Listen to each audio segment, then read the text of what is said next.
I'm gonna you up. Shut your face.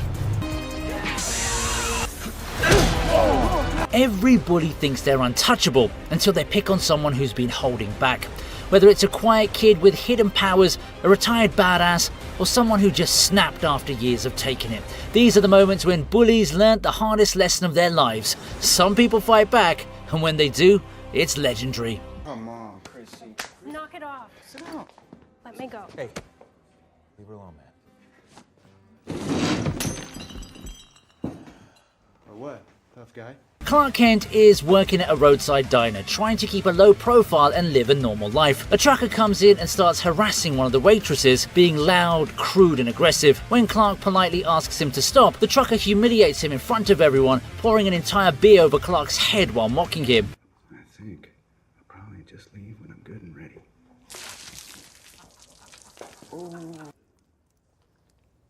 Oh, there he is.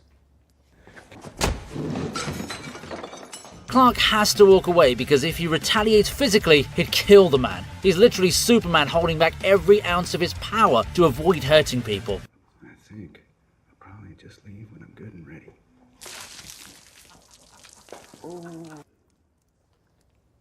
Oh, there he is.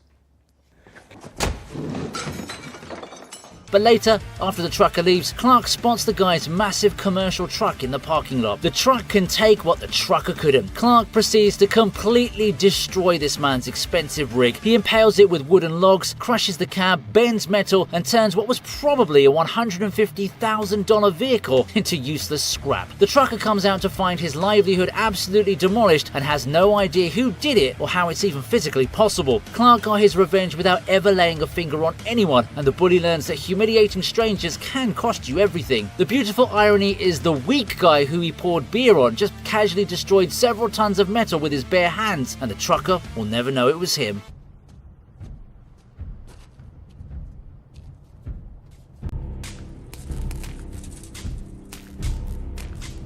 Keep going! Hey, you having a little bit of trouble, are we? Keep tugging that thing and it just might pop. So long, losers!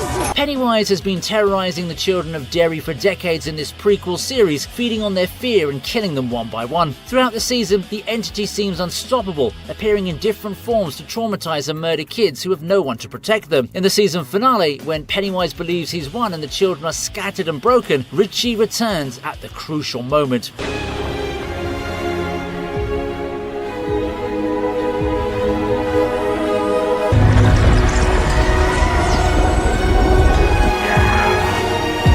The kids band together for a final confrontation, and instead of running or giving in to their terror, they fight back as a united group. They realize that Pennywise's power comes from their fear and isolation, and when they stand together and refuse to be afraid, they put the pillar in its place. Using their combined courage and the strength they find within each other, they manage to defeat the ancient evil in a climactic battle. Pennywise has fed on Derry's children for generations, always winning because his victims faced him terrified and alone. But these kids figured that out together, refusing to give him the fear he needs. They're stronger than he is. The entity that's been the ultimate bully of Derry finally meets children who won't back down, and it costs him everything. It's the ultimate reversal. The predator becomes the prey when his victims stop being victims.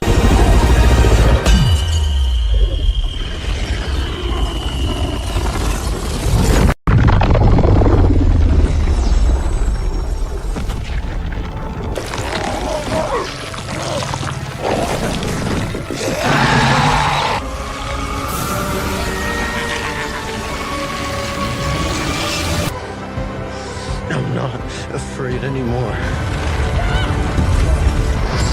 Vecna has spent the entire final season of Stranger Things tormenting Hawkins, killing teenagers through psychological torture and attempting to merge the Upside Down with the real world. He's targeted Joyce Byers' family multiple times throughout the series, and she's watched this monster destroy her town and hurt the people she loves. After an epic final battle where the entire group manages to weaken Vecna significantly, it's Joyce who delivers the finishing blow. She picks up an axe or bladed weapon and literally decapitates the weakened villain, severing his head from his body and ending his reign of terror permanently. The wrong family.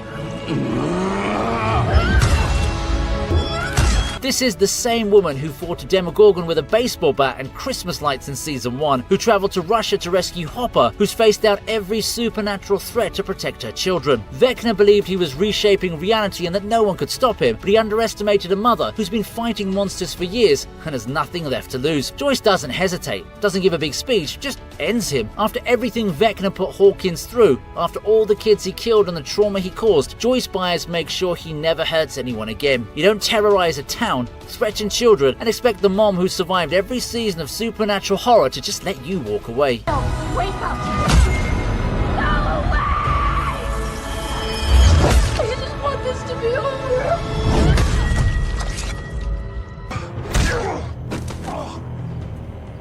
We do this like men. Fine.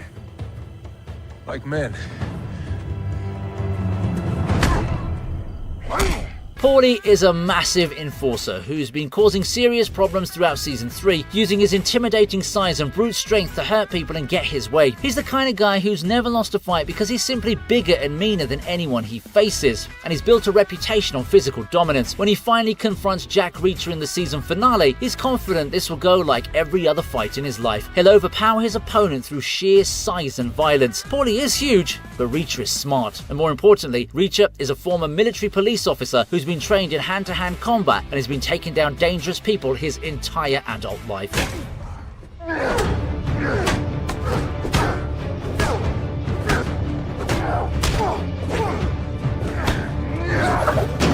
The fight is brutal, but Reacher uses superior technique, tactical thinking, and overwhelming strategies to systematically break Paulie down. Every punch and idea lands with devastating effect, and you can see the moment Paulie realizes that he's not the best guy anymore. He's facing someone who's all of that, plus actually skilled. Reacher doesn't just beat him, he makes him destroy himself, proving that being a large thug means nothing when you're up against someone who's smart, better trained, and has been ending threats like you for decades. Paulie spent his whole life bullying people with his size, and he picked the one person who completely outclasses him where it matters.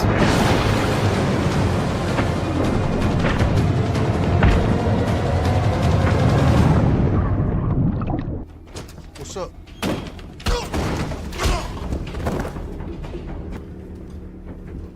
This seem familiar, fucker? Cooper gets jumped and beaten by a group of men who think they can assault him without facing any consequences. They likely believe that in their world, violence goes unanswered and they can get away with hurting whoever they want. What they didn't factor into their plans is Tommy, who cares deeply about Cooper and isn't the kind of man who lets attacks on his people slide. When Tommy finds out what happened, he tracks down the men responsible and confronts them directly. Now, this isn't a conversation or a warning. Tommy came for revenge.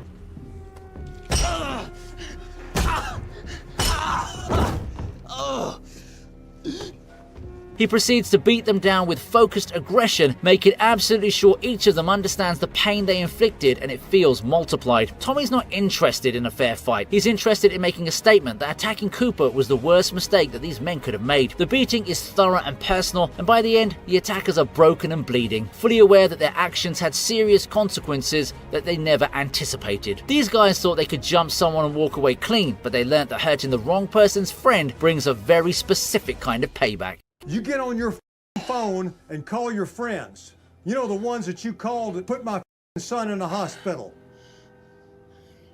Me and my boys will take him in the back. You okay? I'd appreciate that. Oh, come on.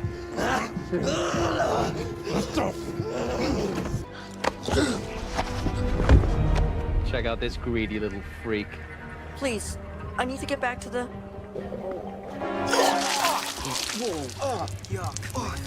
Come here.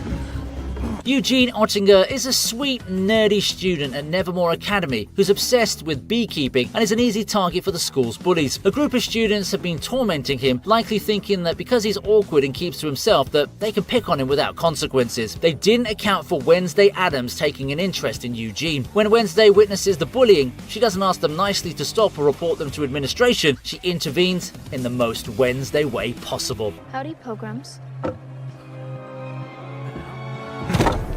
Let him go. What, you want to end up in the stocks too? Remember what happened the last time we did this dance? She confronts the bullies directly with their threats, psychological intimidation, and probably promises of creative violence that make it absolutely clear what will happen if they continue. Wednesday doesn't experience fear like normal people, considers darkness and danger fascinating, and has zero tolerance for people who abuse those weaker than themselves. The bullies realize very quickly that they've made a terrible mistake. They're now on the radar of someone who genuinely unsettles them and who will follow through on her threats. Eugene gets a fiercely protective friend, and the bullies learn that at Nevermore Academy, picking on the wrong person's friend can be legitimately dangerous when that friend is homicidal Adams. Get her!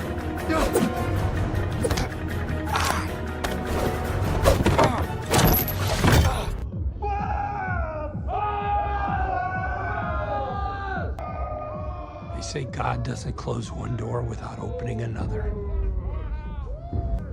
Please, God, open that door. Hutch Mansell looks like an average, unremarkable middle-aged suburban dad riding the public bus home after a long day. A group of drunk, aggressive thugs board the bus and immediately start causing problems, harassing other passengers. When they focus their attention on Hutch, they see what they think is an easy passive target, just someone tired who won't fight back. They start getting physical, harassing innocent people, and they escalate further with that woman, thinking they've found someone they can beat up for fun.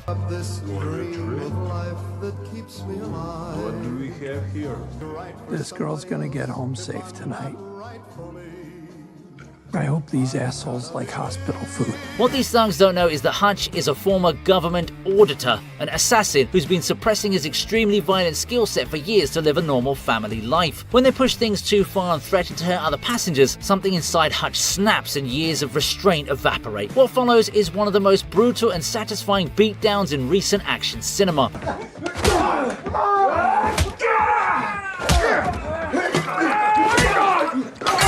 Hutch systematically destroys every single one of them using the confined bus space to his advantage. He slams them into poles, breaks bones with precise strikes, uses the seats and handrails as weapons, and moves with the efficiency of someone who's done this thousands of times. These drunk idiots thought they were attacking a harmless victim and instead got a masterclass in violence from a trained killer who's forgotten more about fighting than they'll ever learn. By the end, they're all bloody and broken, and Hutch is just getting started with his reawakening.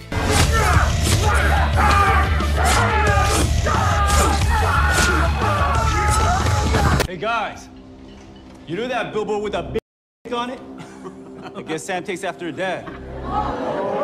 Miguel Diaz has been enduring relentless bullying from Kyler and his crew since he started his new school. They pushed him around, stolen his lunch money, humiliated him in front of girls, and made his life miserable because he's the new kid who doesn't know how to fight back. Then, Johnny Lawrence begins training Miguel in Cobra Kai karate, and everything changes. When Kyler starts his usual harassment routine in the crowded school cafeteria during lunch, Miguel doesn't back down like he used to. Hey, Kyler! Why don't you shut the hell up and stop being... Instead, he uses everything Johnny taught him and proceeds to demolish Kyler's entire gang in front of the whole school. He flips Kyler over a lunch table, takes out his friends with precise strikes, and handles multiple opponents like he's been training for years instead of just weeks. I'm ready for your last cry this time. It's not karate. It's Cobra Kai. The cafeteria goes silent as everyone watches the kid they've all seen getting bullied systematically destroy the school's most feared bully and his crew. Kyler is humiliated, his reputation is shattered, and Miguel establishes himself as someone nobody wants to mess with anymore. It's the defining moment where Miguel transforms from victim to fighter, and the entire school hierarchy shifts. The bullies learn that their intimidation tactics don't work once someone actually learns how to fight back.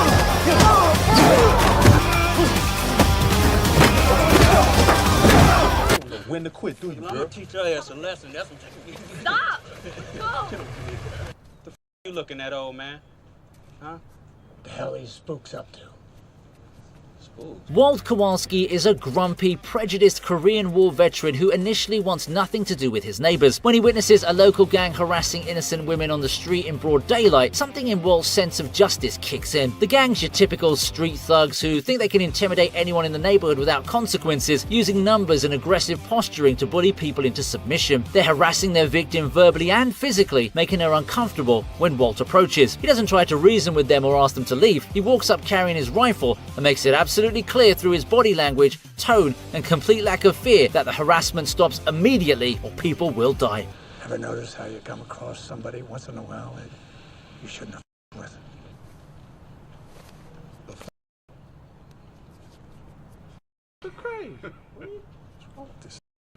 the hell? Walt is a man who's seen actual combat, killed people in war, and these amateur street thugs recognize they're facing someone who will absolutely follow through on his threats without hesitation. His demeanor so intimidating and his willingness to use violence so evident that the dudes back down immediately and leave. Walt establishes himself as the one person in the neighborhood who can't be intimidated, and the bullies learn that threatening people under his protection is a very bad life choice. This scene kicks off Walt's protective relationship with his neighbors and shows that sometimes the best defense against bullies is someone scarier than they are. Don't listen, do you? Now get in the truck. I'm getting the truck, Ghost. Way to go, old man. Shut up. I'm sorry, that seat's taken. It is now, sweetheart. Excuse me, sir. I think you're sitting in my seat. Your seat's in there, Four Eyes. Gee, I think perhaps somebody ought to teach you some manners, sir. In Superman 2, Clark Kent gives up his powers to be with Lois Lane and live as a normal human. Shortly after becoming fully mortal, they stop at a roadside diner where a large, aggressive trucker starts causing trouble. When the bully bothers Lois, Clark tries to intervene and the trucker proceeds to beat him up in front of everyone in the diner. Clark, who's now completely powerless, takes a genuine beating, getting punched, thrown around and humiliated because he's literally just a regular guy who doesn't know how to fight. He and Lois leave in shame. You just don't have enough sense to stay down, do you?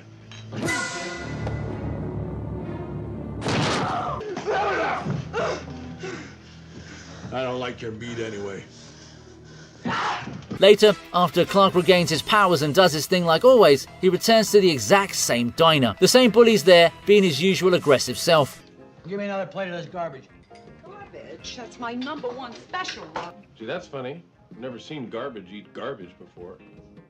When he sees Clark, he starts his intimidation routine again, expecting the same easy victim from before. This time though, Clark doesn't need to use his full Superman strength. He just uses enough power to completely wreck the guy with one perfect move, sending him sliding down the entire length of the bar into a pinball machine. It's petty, it's perfect, and it is deeply satisfying. The bully spent their first encounter thinking he was tough for beating up a weak guy, never knowing that the weak guy was literally the most powerful being on Earth who was temporarily depowered. Clark got his revenge without even breaking a sweat, and the trucker learned that the mild-mannered man he humiliated could have killed him as easily as breathing. This order's to go.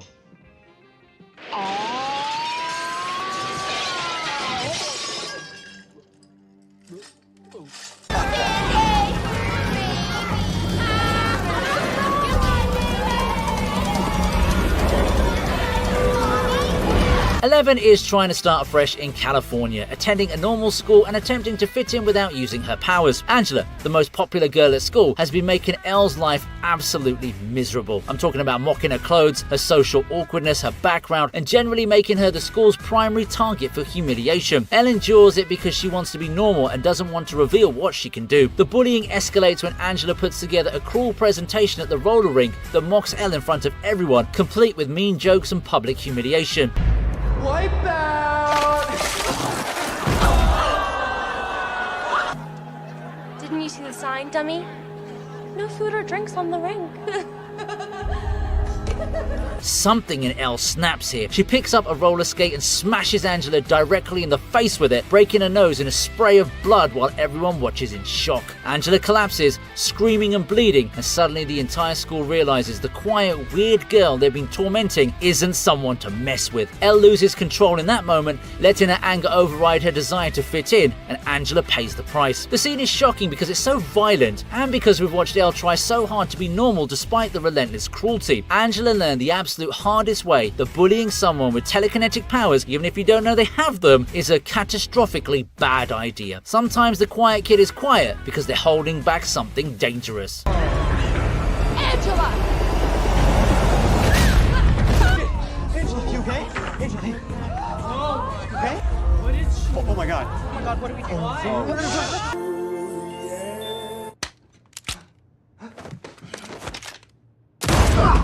After Hutch's bus incident goes viral and attracts the wrong kind of attention, professional hitmen are sent to his suburban home to kill him and his entire family. These are trained assassins who've researched their target and believe they're going after someone who got lucky in a bar fight, just a regular civilian who'll be an easy kill. What they don't know is that Hutch comes from a family of killers. When the hit team breaks into David's room at the facility, they find themselves facing a man who isn't just from an elite squad of retired government operatives, but also a true badass.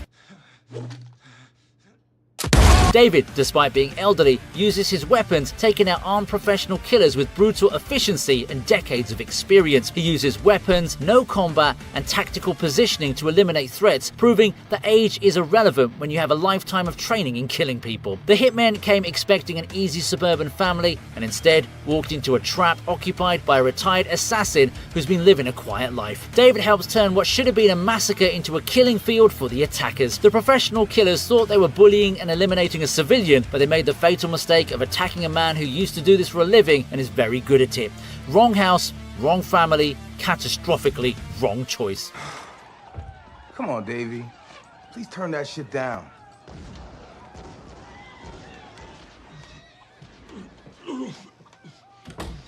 Jack, Amos, and I had a science fair project idea that we wanted to work on together. Okay, maybe we can switch. No. What? No, it's okay. I'll stay with who I've got. August Oggy Pullman has severe facial differences due to medical conditions, and when he starts attending regular school, he faces bullying from several students, particularly Julian. Jack Will becomes Oggy's friend early on, but he faces social pressure from Julian and the popular kids to distance himself and join in the mockery. For a while, the friendship is complicated, and Jack even says something hurtful about Oggy at one point that could easily damage their relationship. But when Julian continues his relentless, cruel comments about Oggy's appearance and makes particularly vicious remarks, Jack finally has enough. He punches Julian in the face, choosing his friendship with Oggy over being popular with the bullies. Hey, what did you do that for? Dude, I don't want to switch. Why not? Do you really want to be partners with that freak?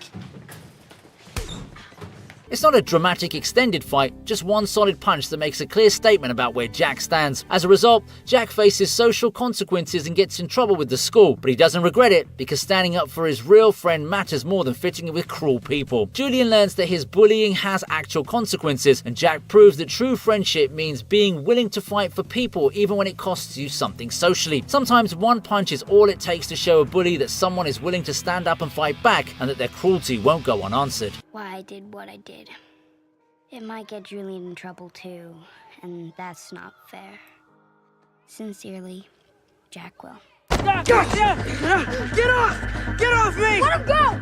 Let him go! Stay back! All right, cut it! Dude, Troy Walsh in Stranger Things Season 1 is genuinely one of the most hateable bullies ever to be put on screen. Like, this kid isn't your typical school jerk. He's straight up forcing Mike to jump off a cliff in episode 6. Now, let me set this up for you, okay? Mike and Dustin are out in the woods searching for Eleven after she ran away, and Troy and his buddy James corner them at Sattler Quarry. Troy pulls out a knife, holds it to Dustin's teeth, and tells Mike to jump off the cliff or he's cutting Dustin's teeth out. Wet yourself. What? Jump. Our toothless here gets an early trip to the dentist. No. Mike actually jumps to save his friend. That's how far Troy pushed it. But just when you think Mike's about to hit the water and die, Eleven shows up and catches him midair with her powers, levitating him back to safety. Then she just tilts her head, looks at Troy with those cold eyes, and snaps his arm backwards with her mind. You can hear the bone break and Troy's scream is absolutely priceless. The look on both bullies' faces when they realize what just happened is incredible. All their courage just drains away instantly. Eleven barely even tries. She's just done with this kid's garbage, and Troy never bothers them again after this. I can't say I blame him though. Ah! She broke my arm! My arm! Go. Ladies and gentlemen, I swear to you, she'll be killed. I can state the obvious. Something tells me you aren't in much of a position to be making stupid threats to anyone.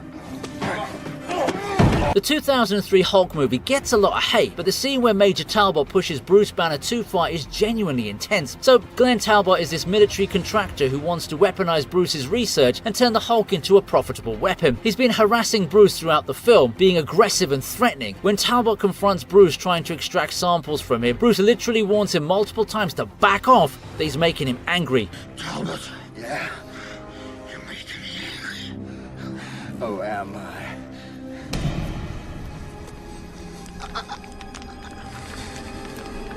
Talbot's ego won't let him stop though. He keeps pushing, taunting Bruce about Betty leaving him, trying to trigger a transformation. Bruce even delivers the iconic line, "You're making me angry," but Talbot just mocks him. Then Bruce transforms and Talbot goes from smug tough guy absolutely terrified in seconds. The Hulk ragdolls him like a toy, treating him like he weighs nothing. It's a perfect example of someone's arrogance getting checked by reality in the most brutal way possible. You could see the exact moment Talbot realized he'd made a catastrophic mistake. If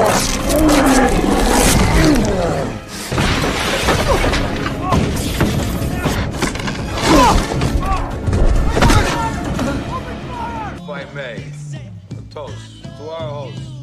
In the name of the Father, the Son, and the Holy Ghost. A Bronx Tale has one of the most iconic bully beatdowns in cinema history. This biker gang called Satan's Messengers roll up to Sonny's bar thinking they own the place. They're loud, obnoxious, ordering drinks, and then they spray their beers all over the bar like complete animals. What they don't know is that Sonny Lespecchio, played by Chaz Palminteri, is basically the mob boss of the Bronx. Sonny calmly walks over and tells them they need to leave. The bikers laugh at him, tell them that they'll leave when they want to, and mock him as he walks to the door. Then, Sonny locks the front door from inside. He turns around and delivers one of the coldest lines ever. "Now yous can't leave." Now you can't leave. The camera pans across all 8 bikers' faces, and you can see the exact moment they realize they've just made a fatal mistake. A reputation for breaking up bars, but they knew that instant they made a fatal mistake. This time they walked into the wrong bar. These guys had a reputation for breaking up bars, but they knew instantly they'd walked into the wrong one. It's brutal and satisfying because these guys were just asking for it. The confidence in Sonny's delivery of that line is just perfect.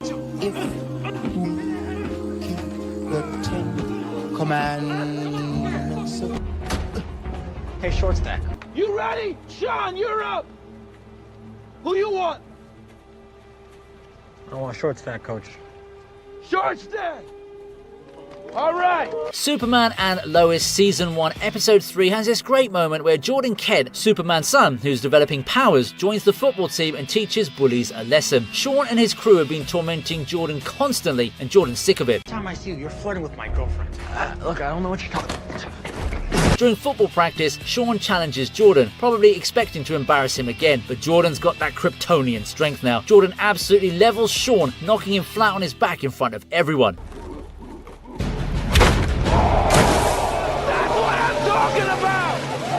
But here's what makes it great. After dominating him on the field, Jordan helps Sean back up. He actually earned Sean's respect by being the bigger person. Clark's watching from the stands the whole time though, and he's not overly happy that his son's using his power to gain an advantage. It's a satisfying moment though because Jordan finally gets to stand up for himself after being bullied, but it's also handled maturely with Jordan showing sportsmanship afterwards. Shouldn't have kissed Sarah.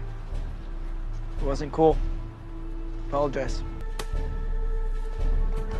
All right. You guys have 2 choices. You either leave quietly, we take the body, or you stay, we beat the shit out of you, we take the body. Stand By Me's final confrontation is tense as hell. So Gordy, Chris, Teddy and Vern have been on this journey to find a dead body. When they finally get there, Ace, Merrill and his gang show up to steal their discovery. Ace is your classic older bully. He's got his crew, he's got a knife, and he thinks 4 kids are going to just roll over. He's threatening them, being aggressive, and you can see Gordy's friends are scared. You're dead. Come on, Chris, split. You're not taking Come on, him. man, this is crazy.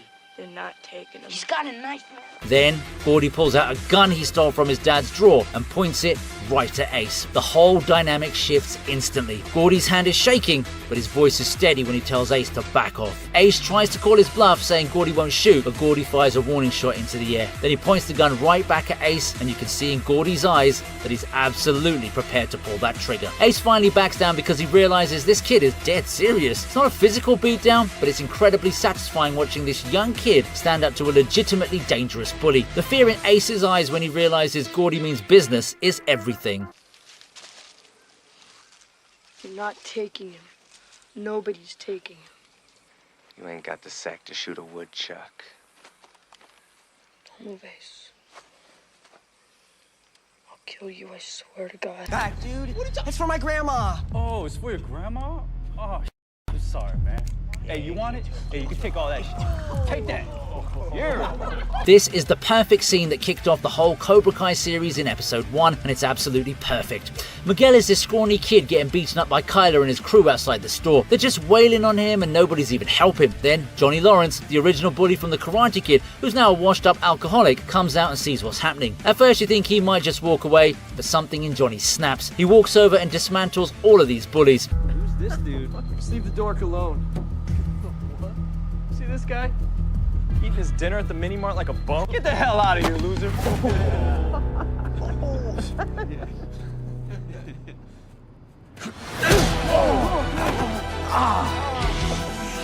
Johnny's using classic 80s Cobra Kai moves, just dominating these kids without even trying hard. The bullies scatter and Miguel looks at Johnny like he's just seen a superhero. What makes this scene work so well is that Johnny isn't doing it to be noble. He's half drunk and just sick of seeing punks push people around. It's the moment that inspires Miguel to learn karate and moment Johnny realizes he still has something to offer. The choreography is fantastic and seeing those modern bullies get absolutely schooled by a middle-aged guy using outdated karate is somehow incredibly satisfying. What's the matter? Having trouble breathing? Hey, get off the kick. Hey, it's not his fault. Plating flakes off. Yeah? You know, this is the least. No one's gonna pay to ride. The opening of Logan is brutal and sets the tone perfectly. These fools approach Logan's limo trying to steal his wheels. He's old, tired, and just trying to do his job as a driver. He asks them nicely to leave. They don't listen. They start getting aggressive, one of them gets nasty, and Logan just sighs like he's more annoyed than hurt. Get that ball. Then he pops his claws and absolutely butchers all of them. It's not the clean Wolverine fights we see in previous X-Men movies. It's messy, it's violent, and it's desperate. Logan's moving slower, he's getting hurt more than usual, but he's still Wolverine, and these guys picked the absolute wrong person to mess with. The violence is shocking because we're used to PG-13 Wolverine, but this is rated R, and Wolverine is literally cutting these guys apart. They thought they were robbing some old chauffeur, and instead they ran into the most dangerous mutant alive, having a really bad day. It's dark and brutal, but thematically perfect for the movie.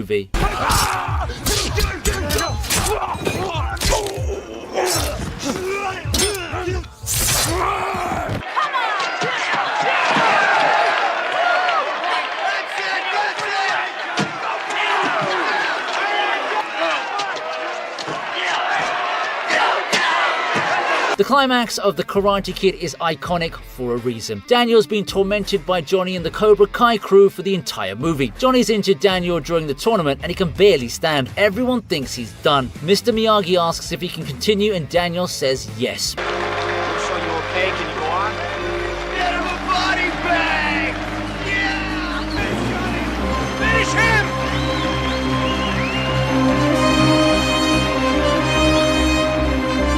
Johnny and his sensei Kreese are fully expecting to destroy Daniel. The final point comes down to Daniel using the crane kick, the move Miyagi taught him. Johnny charges in aggressive and confident, and Daniel nails him right in the face with a kick, winning the tournament. The entire crowd goes wild. Johnny's crew is stunned. Even Johnny hands Daniel the trophy with respect. It's the ultimate underdog victory. Daniel spent the whole movie being bullied and doubted, and in that moment he proves everyone wrong. The crane kick became legendary because it was perfectly set up and perfectly executed.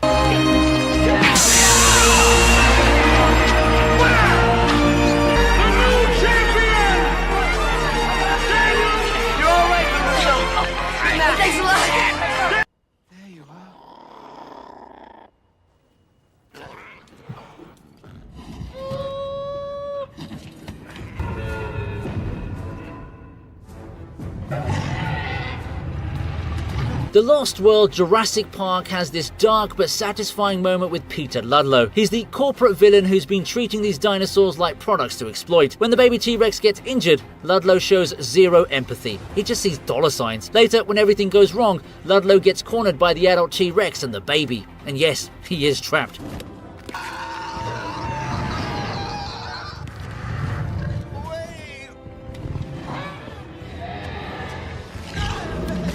The baby T-Rex, the same one Ludlow wanted to exploit, literally practices killing on Ludlow while the parent watches. I mean, it is darkly poetic. The creature he wanted to turn into a commodity becomes the thing that kills him, and he dies slowly and painfully while the family reunites. It's nature's justice in the most brutal way possible. Ludlow's corporate greed and lack of respect for life literally got him killed by the life he disrespected.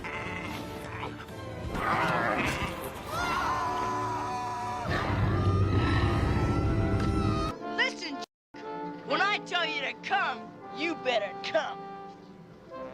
What, are you gonna cry now? A Christmas Story's bully beatdown is legendary because, well, it's really relatable. Scott Farkas has been terrorizing Ralphie and his friends all movie with his eyes and Toadie's sidekick. Finally, Ralphie just snaps. Deep in the recesses of my brain, a tiny red-hot little flame began to grow.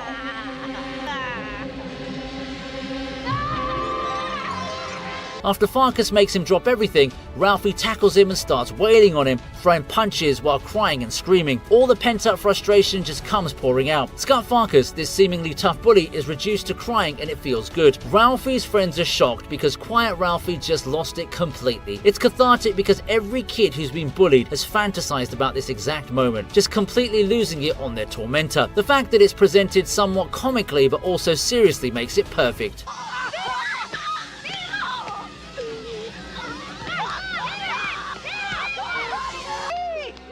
Ralphie! Ralphie! Come on. We're going home. Come on. Rejected! Purpose, Flash! No, but I should have. You better watch your back. The Amazing Spider-Man has this great scene where Peter Parker, now with spider powers, absolutely embarrasses Flash Thompson during a basketball game. Flash has been bullying Peter forever and thinks he's hot stuff on the court. All right. Give it up, Parker. Peter's not trying to show off, he's still getting used to his powers and it goes perfectly. He's owning Flash without effort and casually dunking an impossible move. Flash is getting increasingly frustrated and aggressive, but he literally can't face Peter. The whole gym is watching Flash get schooled by the kid he's been tormenting. I bring it! Come on, Parker! Come on!